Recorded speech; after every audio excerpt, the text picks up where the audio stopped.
Welcome to my channel, Hermelita Pacheco. Magluluto tayo ng banana waffle. Ito ang ating gagamiting mix.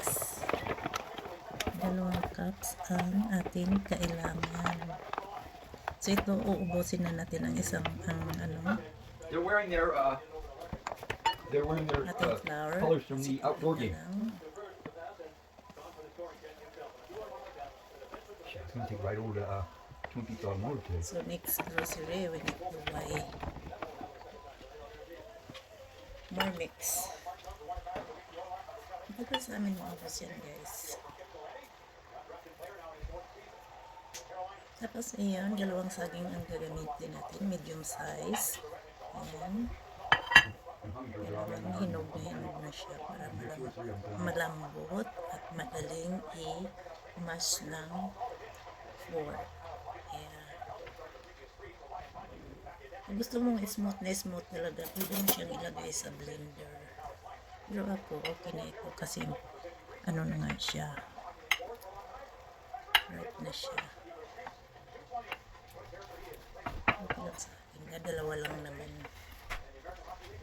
You eat? Oh sure, good stuff. So, smash lang natin siya ng mabuti hanggang sa ano na siya, smooth na.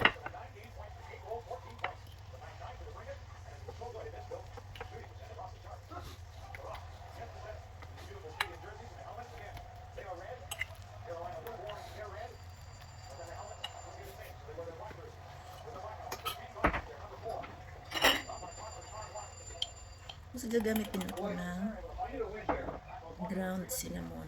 Maglagay tayo ng 1/2 teaspoon.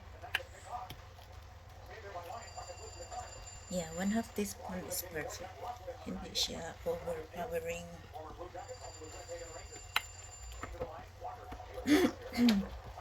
Tapos mix lang natin siya ng maigi hanggang sa maayos na ang pagkaano niya.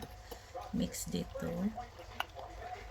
Habang minimix natin, ini-smash ang banana at the same time. Tapos i-sit aside lang natin siya habang ipiprep natin ang ating ibang ingredients. So, ayan.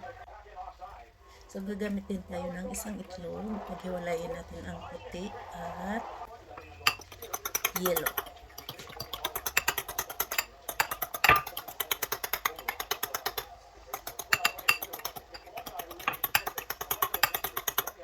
Subit lang natin ang white hanggang sa mag-bubbles ganyan. Sit aside, yellow naman ang gawin natin. Subit natin siya dyan. Tapos dito ilagay na natin ang tubig. Ay, unahin muna natin ang ating mantika. Vegetable oil ang gamit natin dito. Lagyan natin siya ng 2 tablespoon. Perfect. Ayan, 2 tablespoon is perfect. Tapos ilagay na rin natin ang ating tubig. Kailangan natin ng 1 1/4 cup. Bakit ko siya dito ilagay? Para maano yung ating itlog. Madaling i-boost dito sa ating dry ingredients. Diba?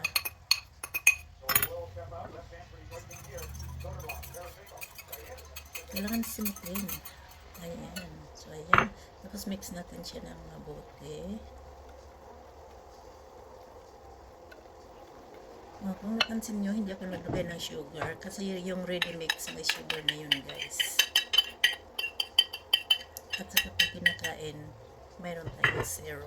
Kaya huwag natin masyadong lagyan ng maraming sugar. So ayan, ilagay na natin ang ating banana with cinnamon.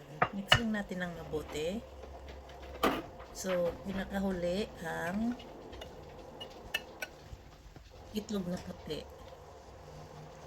Ihuli natin siya. Ayan, diba? Na-mix na natin siya ng mabuti. So, hindi na natin kailangan i-mix paglagay ng itlog na puti. So, ganito ang technique niya. I-fold siya. So, ayan. Hindi na tayo gagamit ng wire whisk. Ito na ang gagamitin natin. Fold lang natin siya ng ganun hanggang sa mag-incorporate ng mabuti. Ayan.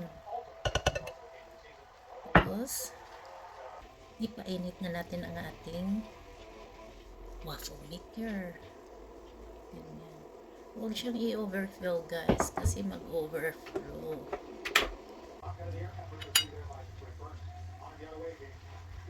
So, kung nakita nyo yung yung ilaw doon, light indication pagka nag-turn green na siya, ibig sabihin ready. Oh, look at that. Yummy.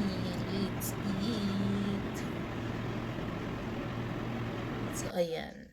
Thank you for watching. Please like and comment.